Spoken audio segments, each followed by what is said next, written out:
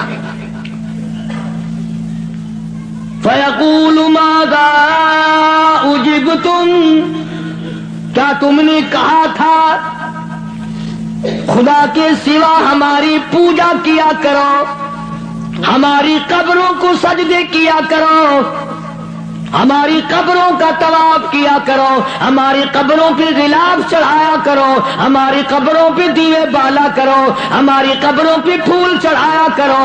فَيَقُولُ مَاذَا أُجِبْتُمْ،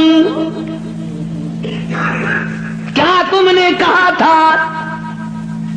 قرآن کریم ہے، سارے کے سارے کانپ جائیں گے، لرز جائیں گے، ڈر جائیں گے، اور سارے نبی فرمائیں گے قالوا لا علم لنا، اے بے لیازی، او بادشاہ، او خالق، او مالک، تیری ذات جانتی ہے، لا علم لنا، ہمیں تو پتہ بھی نہیں یہ بدبخت کب سجدے کرنے آئے، کب پوجا کرنے آئے، کب چراغ جلانے آئے، ہمیں کون سی سردی لگتی تھی، یہ کب غلاف چڑھانے آئے، یہ کب پھول چڑھانے آئے۔ انک انت علام الغیوب،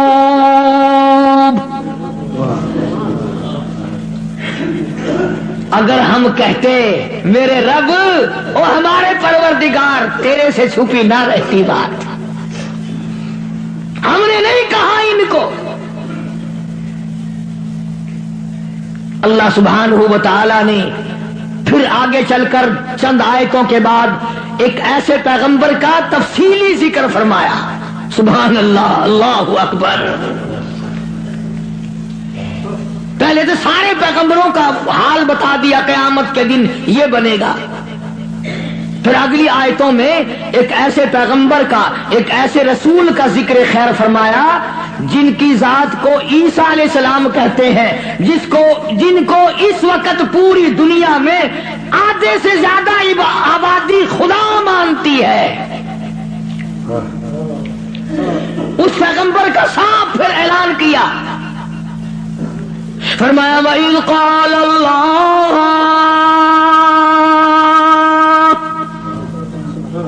یا عیسیٰ ابن مریم،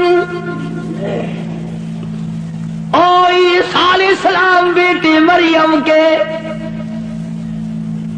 یا عیسیٰ ابن مریم، او مریم کے بیٹے، او عیسیٰ علیہ السلام، یہ جو عیسائی تجھے خدا مانتے ہیں، اَأَنْتَ قُلْتَ، کیا تو نے کہا تھا مجھے الہین من و امی الہین من دون اللہ،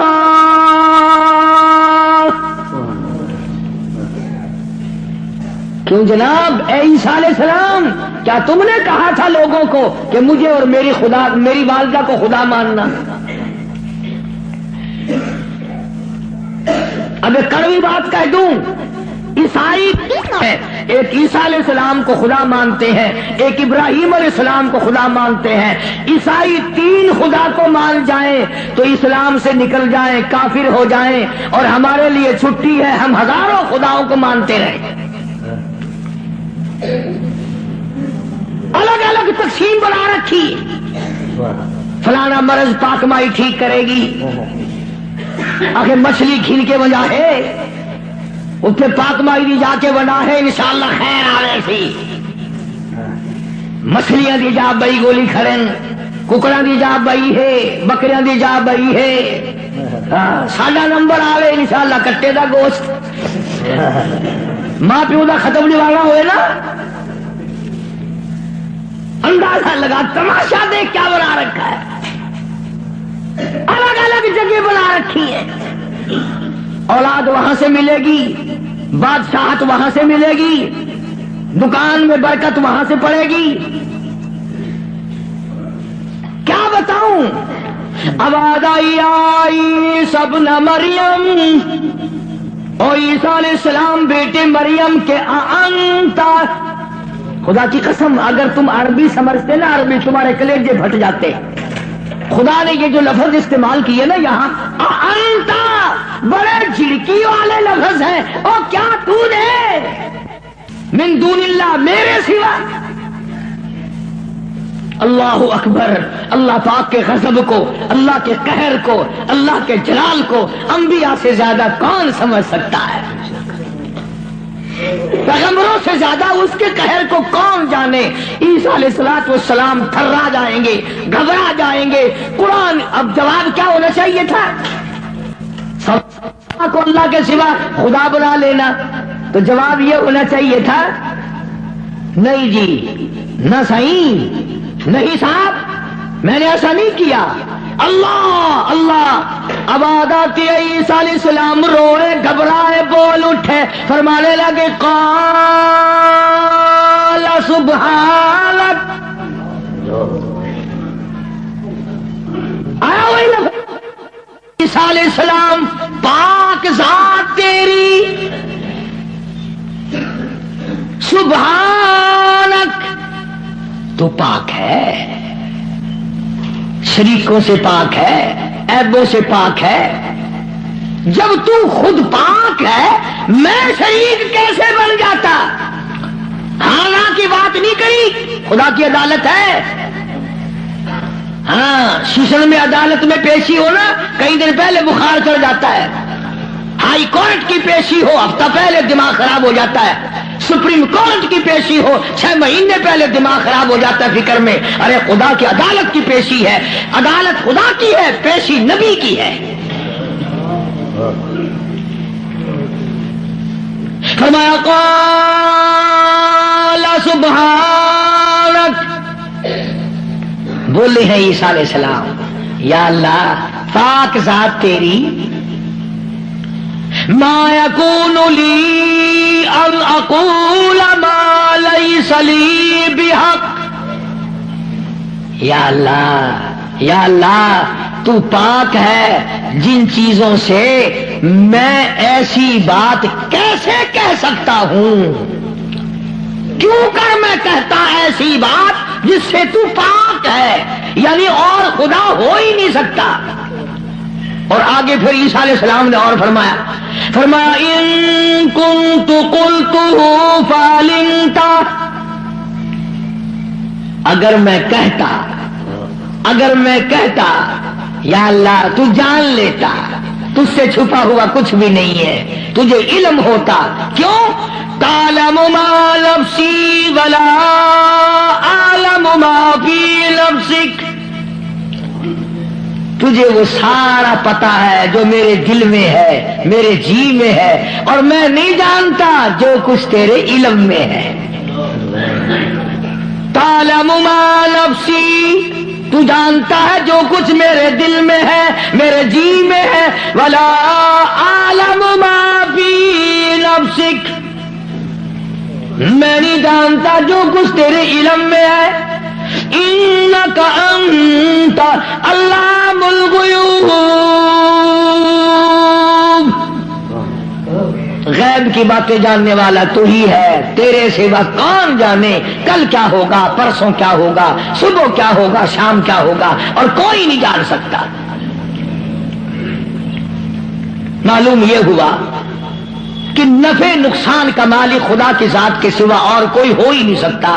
تو بات یہاں سے چلی کہ محمد عربی صلی اللہ علیہ وسلم کو مشرکین مکہ نے پوچھا تو اپنا دین بتا، تو اپنا عقیدہ بتا، آپ اپنا مذہب بتائیں، آپ اپنا مسلک بتائیں، آپ اپنا عقیدہ بتائیں. تو فرمایا وَأُمِرْتُ لِأَنْ أَكُونَ أَوَّلَ الْمُؤْمِنِينَ، مجھے حکم ملا سب سے پہلے میں یقین کرنے والا بنوں. وَأَنْ أَقِمْ وَجْهَكَ لِلدِّينِ حَنِيفًا وَلَا تَكُونَنَّ مِنَ الْمُشْرِكِينَ.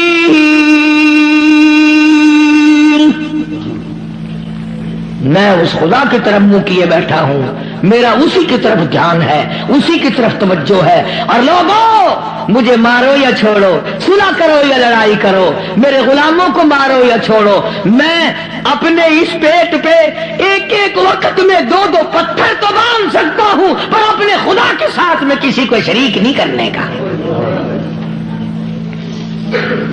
میں ایک ایک وقت میں 15 دن درختوں کے پتے تو چبا سکتا ہوں، پر میں اللہ سبحانہ و تعالیٰ کی ذات میں کسی کو شریک نہیں کر سکتا. اس کی چوکھٹ کے سوا میں اور کسی جگہ سر جھکا نہیں سکتا. یہ سر کر سکتا ہے، جھک نہیں سکتا. کیوں؟ فرمایا وَلَا تَدْعُ مِن دُونِ اللَّهِ مَا لَا يَنفَعُكَ وَلَا يَضُرُّكَ.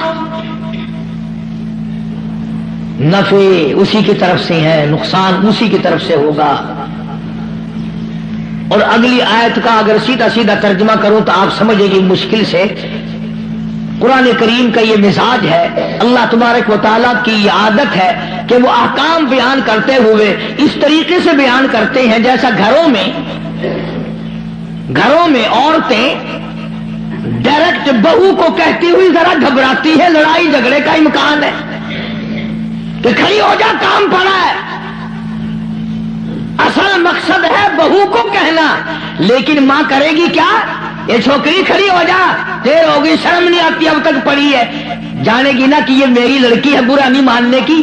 اصل میں کہنا بہو کو ہے، سنانا لڑکی کو ہے. اس لیے حکم دینا امت کو ہے اور کلوانا کالی کملی والے کی زبان سے ہے. لوگ قرآن کا مزاج نہیں سمجھ سکتے. ڈائریکٹ عورت کبھی نہیں کہتی روٹی پکا لے، بہو کھڑی ہو کر روٹی برتن مانج لے، کپڑے دھو لے. بلکہ اگر صرف چھوٹی سی بچی بھی ہوگی اسی کا نام لے گی، یہ تو جھاڑو دے لے، بوکر لگا لے، برتن پڑے ہیں انہیں صاف کر لے. حالانکہ کہنا بہو کو، نوح کو کہنا مقصد ہے، لیکن ماں لڑکی کا نام لیتی ہے. اللہ سبحانہ و تعالیٰ نے فرمایا میرے محبوب اگر آپ نے نفع نقصان کا مالک کسی اور کو سمجھا. اللہ اکبر. پھر قرآن کریم کا مزاج دیکھو، فرمایا فَإِن فَعَلْتَ اس وقت ہو جاؤ گے تم، فَإِن فَعَلْتَ فَإِنَّكَ إِذًا مِنَ الظَّالِمِينَ. اگر کسی کو نفع نقصان کا مالک سمجھا ظالمین میں سے بن جاؤ گے، راہ ہدایت تمہارے سامنے سے اٹھ جائے گا. اس لیے میں نے یہ عرض کیا بڑی 11ویں، چھوٹی 11ویں، درمیانی 11ویں، پتہ نہیں کیا کیا بنا رکھا ہے. اصل قصور ہمارا مولویوں کا نہیں ہے جو بدعت نکالتے ہیں، قصور تمہارا ہے. اگر خوشی خوشی میں صبح صبح مولویوں کے متھے 2-4 روپے مار آؤ، ایمان سے نہ یہ تمہیں 11ویں بتائے نہ یہ 18ویں بتائے. رہنا تو یوں نکلتا ہے نا. فرمایا پھر ظالمین میں سے ہو جاؤ گے اگر تم نے. اب جس کا یہ عقیدہ ہے کہ اگر میں نے 11ویں نہ بنائی تو بھینس دودھ نہیں دے گی. اس لیے قرآن کریم کی میں نے وہ آیت عرض کی تھی پچھلے جمعے کو. اللہ فرماتے ہیں بھینس کا چمڑا کالا، کھاتی ہے سب ساوا چارہ، اور ادھر گوبر ہے اور ادھر رتا خون ہے، بیچ میں سے سفید خالصاً صاف ستھرا دودھ تو نکال لوں میں، پیدا کروں میں، اور جب تیرے ہاتھ میں آ جائے کہ تمہیں نہ بیاں بسایا 11ویں کا کھیر بنے نہ کھڑا.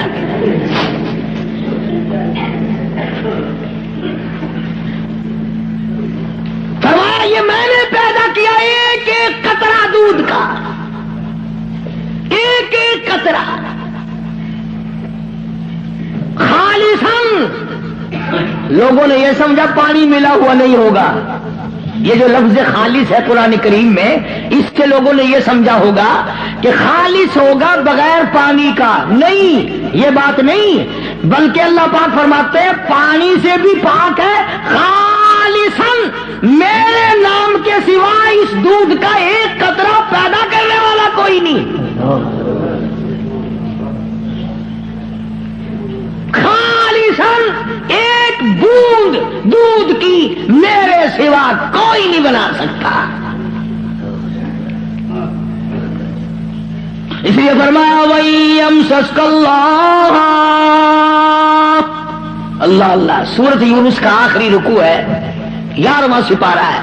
دیکھا 11ویں کا ثبوت 11ویں سپارے میں. میں نے مولوی صاحب سے پوچھا، میں نے کہا جی 11ویں کا کوئی ثبوت بھی ہے؟ آ کے ہاں. میں کہا کتنے؟ اگر 11واں سپارہ نہیں کھڑا قرآن میں. میں کہا ہے اکو کی 11ویں ثابت تھی گئی.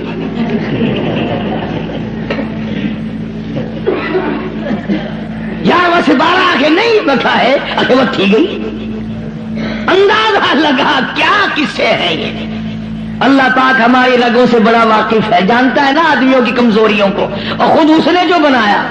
فرمایا کہ اچھا جی یہ باتیں اس وقت تک کی ہیں جب آدمی سکھیا ہو، جب پریشانی میں ہوتا ہے، جو چکر میں پھنستا ہے، مت ماری جاتی ہے، عقل کام نہیں کرتی، پھر وہ اس قسم کا کام کر بیٹھتا ہے. اللہ پاک نے فرمایا وَإِيَمْسَسْكَ اللَّهُ بِضُرٍّ فَلَا كَاشِفَ لَهُ إِلَّا هُوَ. اگر کسی کو دکھ پہنچے، کوئی چکر آ پڑے، کوئی مصیبت آ پڑے، کوئی دکھ آ پڑے، کوئی پریشانی آ پڑے، الا ہو میرے سوا کوئی دور کرنے والا نہیں. کون ہے؟ تیرا بخار اتارنے والا کوئی نہیں، تیری بگڑی ہوئی بنانے والا کوئی نہیں، تیری خالی جھولی کو بھرنے والا کوئی نہیں، تیری خالی جیب کو بھرنے والا کوئی نہیں، تجھ بے علم کو علمدار بنانے والا اس کے سوا کوئی نہیں. فرمایا وَإِن يُرِدْكَ بِخَيْرٍ فَلَا رَادَّ لِفَضْلِهِ. اگر کوئی کسی کو اچھائی پہنچانا چاہے تو میرے حکم کے سوا پہنچ نہیں سکتی. اللہ نے سارے واقعات قرآن کریم میں سمجھا دیے. اب قوم مسلمان اگر قرآن کی طرف توجہ نہ دے، تمہیں اخبار پڑھنا آتا ہے، تمہیں رسالے پڑھنے آتے ہیں، تمہیں ڈائجسٹ پڑھنے آتے ہیں، تمہیں ناول پڑھنے آتے ہیں، تمہیں کتابیں پڑھنی آتی ہیں، اگر تمہیں نہیں آتا تو خدا کا قرآن سمجھنا نہیں آتا. کبھی کوئی اب باپ اپنے بیٹے کو اس نیت سے نہیں پڑھاتا میرا بیٹا پڑھے گا، قرآن کا ترجمہ سیکھے گا، میں تو ان پڑھ رہ گیا، مجھے بھی سنایا کرے گا، میری اپنی اماں کو بھی سنایا کرے گا. اس نیت سے کون پڑھاتا ہے؟ نیت بات پہلے ہوتی ہے، بعد میں آگے ہم لوگ چلتے ہیں. قرآن سے دشمنی اس دنیا میں، اس ملک میں، ہندوستان میں سب سے پہلا ترجمہ قرآن کریم کا مجدد الفسانی امام ربانی شیخ احمد فاروقی سرہندی رحمت اللہ علیہ نے کیا. قرآن کا ترجمہ کر دیا فارسی میں. وہ زمانہ فارسی کا تھا، لوگ عموماً فارسی بولا کرتے تھے. دلی میں، آگرے میں، میرٹھ میں دفتری زبان، سرکاری زبان فارسی تھی.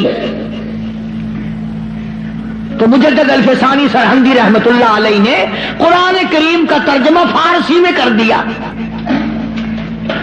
اب جتنے بڑے بڑے پیر تھے، گدی نشین تھے، سب کو آگ لگ گئی. انہوں نے کہا اگر قرآن کا ترجمہ لوگوں کی سمجھ میں آ گیا پھر ہماری پوجا کون کرے گا؟ اگر قرآن سمجھ میں لوگوں کی آ گیا پھر ہماری پوجا کون کرے گا؟ چنانچہ سارے پیر فقیر اکٹھے ہو کر بادشاہ کے پاس دلی گئے، احتجاج کیا کہ دیکھو جی ہم یہ بات گوارا نہیں کرنے کے. کیا بات جی؟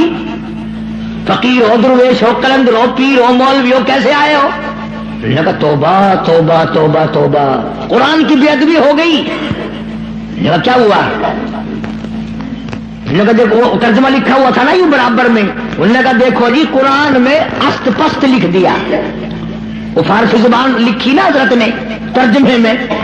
توبہ توبہ، قرآن کی بے ادبی، ملاوٹ کر دی قرآن میں. اور اندر کا چور بتایا نہیں کہ ہمیں ڈر یہ ہے کہ اگر قوم قرآن سیکھ گئی تو پھر اتنے کون آئے گا. بادشاہ ان کی باتوں میں آ گیا. مجدد الفسانی سرہندی رحمت اللہ علیہ کو طلب کیا, دلی بلایا, اور ایک پیر چلتا ہوا کان میں پھونک ماری آیا بادشاہ کے. کہنے لگا پکا وہابی ہے وہ, وہابی ہو گیا ہے. اس پر بھی ایک بات یاد آئی میرے, آپ کو بھی سنا دوں لطیفے کی. مولانا اشرف علی تھانوی سب کہہ دو رحمت اللہ علیہ, یوں لکھا ہے کہ ایک گاؤں میں بنیے کی دکان تھی, جیسے ساری دنیا میں تھی اور ہے. مولوی صاحب جو تھا امام مسجد, وہ سودا ادھار خریدا کرتا تھا.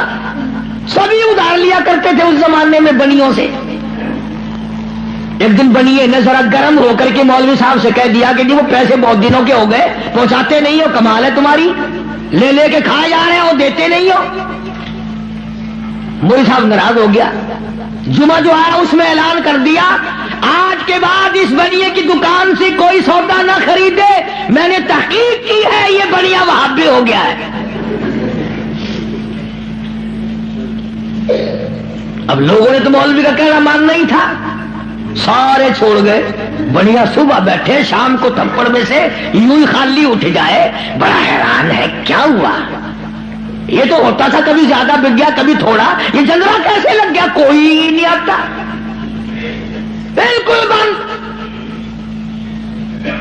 2-4 دن کے بعد اسے پتا چل گیا کہ مولوی صاحب نے جمعے میں اعلان کیا ہے کہ بنیا وہابی ہو گیا ہے, اس لیے سودا لینے کوئی نہیں آتا. بنیا بولنا ہو دیکھو کہاں ماری مولوی نے.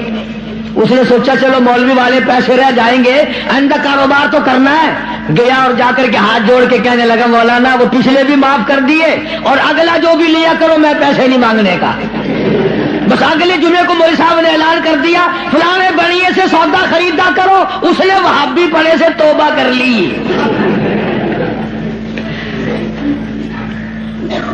مجدد الفسانی سرہندی رحمت اللہ علیہ سردار سرتاج الاولیاء, بادشاہ کے کان میں ایک پیر کہہ آیا کہ وہ وہابی ہے.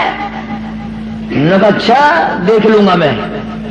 بلایا مجدد صاحب کو, اور کسی نے کہہ دیا تجھے سجدہ نہیں کرنے کا, وہ بادشاہوں کو لوگ سجدے کیا کرتے تھے, تجھے سجدہ نہیں وہ کرنے کا. تو اس نے کیا کیا, بادشاہ نے اپنے دربار میں ایک موری بنوائی, ایک دری بنوائی, جس میں سے آدمی جھک کے گزرے تو گزرے ورنہ گزر ہی نہیں سکتا تھا. انہوں نے کہا چلو مولوی ہے وہ اکڑا ہوا, سجدہ تو کرے گا نہیں, باقی میری عزت تو ہوگی, اس میں سے تو جھکے گا نا, دری میں سے تو, اس دروازے میں سے تو جھک کے آئے گا, کم سے کم لوگ دیکھ تو لیں گے. بادشاہ کے سامنے مولوی بھی, شیخ احمد فاروقی, مجدد صاحب بھی جھک رہے ہیں. لیکن ان اللہ والوں کی عقل کو بادشاہ کہاں پہنچ سکتے ہیں. سبحان اللہ, اللہ والے ہوتے ہیں. جب وہ آیا نا موقع, موری آئی, وہ دری آئی, اور مجدد صاحب کو کہا کہ جی اس میں سے گزرنا ہے, بادشاہ اندر آپ کو بلا رہا ہے. مجدد صاحب سیاںا آدمی, یوں دونوں پیر پہلے اندر ٹپا کے اور پھر یوں کر کے اندر گئے. سارا دربار حیران ہو گیا کہ یہ کیا ہوا بھائی. اس نے اپنی جان میں زور بھی لگائے, دری بنوائی, موری بنوائی کہ چلو مصنوعی جھک جائے گا. مجدد صاحب نے پہلے پیر اندر نکالے, قید کر دیا. اللہ اللہ اللہ. ہاں قرآن کا ترجمہ جس نے بھی کیا مار کھائی. نبی نے کیا اس کو پتھر لگے, مجدد نے کیا اس کو قید ملی. آج میں ترجمہ کروں گا تو مجھے کیا دے کے جاؤ گے. فرمایا مدنی کریم صلی اللہ تعالی علیہ وسلم نے اس بات کو پلے باندھ لو, ساری دنیا کی عبادات اور ساری دینی عبادات کا مدار ہے اللہ کی توحید پہ. مجدد صاحب کو جیل میں ڈال دیا قرآن کا ترجمہ کرنے کے جرم میں. تو آج ہی کون معاف کرتا ہے قرآن کریم کا جو ترجمہ سنائے گا, جو مصطفیٰ کریم صلی اللہ علیہ وسلم کے ارشاد کو صحیح صحیح سنائے گا, کون سامنے پیش کرے. ایک بات تو یاد کرنے کے قابل ہے, اللہ اکبر نبی کا آخری وقت ہے.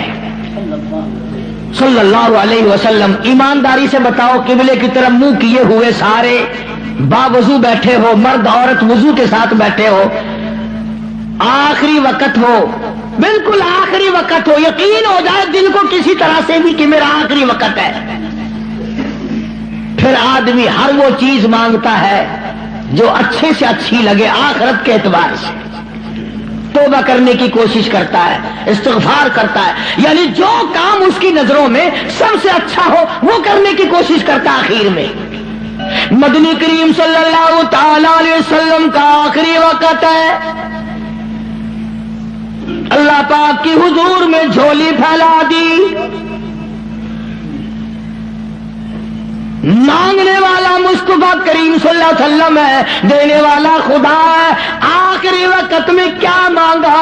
اولاد نہ مانگی, کھانا نہ مانگا, کپڑا نہ مانگا, اولاد کے لیے کچھ نہ مانگا, گھر والیوں کے لیے کچھ نہ مانگا, بیٹیوں کے لیے کچھ نہ مانگا, فاطمہ الزہرا کے لیے کچھ نہ مانگا, سیدنا حسن کے لیے کچھ نہ مانگا, سیدنا حسین کے لیے کچھ نہ مانگا, تمام گھر والوں کے لیے کچھ نہ مانگا, اور فرمایا اللہم او میرے رب لا تجعل قبری, اور میرے معبود میری قبر کو سجدہ گانا بنانا.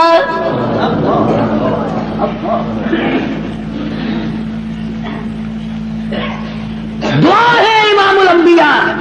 یہ جو جالیوں کے پاس کوڑا لیے کھڑے ہیں یہ کالی کملی والے کی دعا ہے, دعا. انہوں نے تو کندری رہا تیری خیر ہوئے پیارے دارا, روزے دی جالی چم لینے دے, ایک لگتا ہے پٹخارا ہو گیا.